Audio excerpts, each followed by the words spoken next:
देखिए हर खबर यहीं पर। सब्सक्राइब कीजिए TV9 भारतवर्ष। बेरूत में भड़की बगावत की आग की प्रदर्शनकारियों ने विदेश मंत्रालय समेत 4 मंत्रालयों पर यहां कब्जा कर लिया है। पत्थरबाजी और हिंसा की घटना में अब तक 490 से ज्यादा लोग घायल हो चुके हैं। बेरूत में गहराते आर्थिक और राजनीतिक संकट को देखते हुए अमेरिकी राष्ट्रपति डोनाल्ड ट्रंप ने मदद की पहल की है। टॉप 9 में सबसे पहले बेरूत बगावत। सरकार पर बेरूत के प्रदर्शनकारियों ने 4 मंत्रालयों और एसोसिएशन ऑफ बैंक्स की इमारतों पर कब्जा कर लिया। दर्जनों प्रदर्शनकारियों ने ऊर्जा मंत्रालय की इमारत पर भी धावा बोल दिया। प्रदर्शनकारी विदेश मंत्रालय की खाली इमारतों में भी घुस गए। इस दौरान एक सुरक्षा कर्मी की मौत हो गई। लेबनान के प्रदर्शनकारियों ने विदेश मंत्रालय के पास आगजनी भी की, जिससे आसपास के इलाकों में धुआं भर गया। आग की लपटें इतनी तेज थीं, उसे दूर से ही देखा जा सकता था। प्रदर्शनकारियों पर काबू पाने के लिए पुलिस बल प्रयोग करती रही, लेकिन लोग देर रात तक हटने को तैयार नहीं हुए।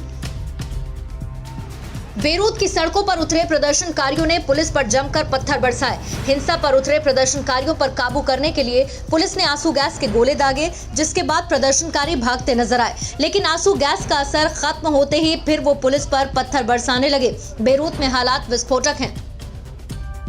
बेरूत के जनेह में एक सरकारी अस्पताल और गैस फैक्ट्री में प्रदर्शनकारियों ने आग लगा दी। आग की वजह से आसमान में दूर तक काला धुआं छाया दिखा।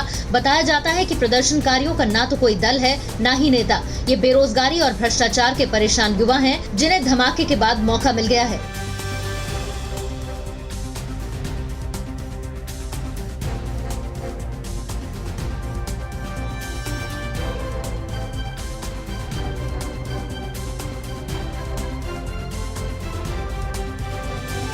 यरूशलेम में इजरायली प्रधानमंत्री बेंजामिन नेतन्याहू आवास के पास सड़कों पर हजारों प्रदर्शनकारियों ने हंगामा किया। लोग नेतन्याहू के इस्तीफे की मांग कर रहे हैं। नेतन्याहू पर लोगों ने भ्रष्टाचार में लिप्त होने और कोरोना वायरस से निपटने में फेल होने का आरोप लगाया।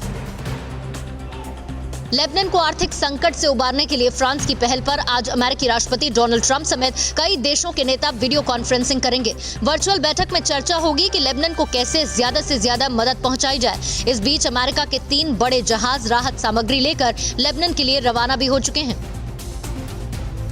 लेबनान में जारी राजनीतिक संकट और विरोध प्रदर्शनों के चलते प्रधानमंत्री हसन दीब ने कहा है, समय से पहले बिना चुनाव कराए हम इस संकट से नहीं निकल सकते।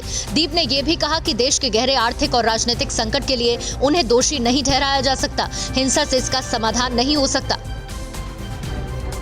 बेरूत ब्लास्ट के बाद अर्थव्यवस्था पर बुरा असर पड़ा है। हालात के लिए सरकार के भ्रष्टाचार और कुप्रबंधन को जिम्मेदार ठहराया गया।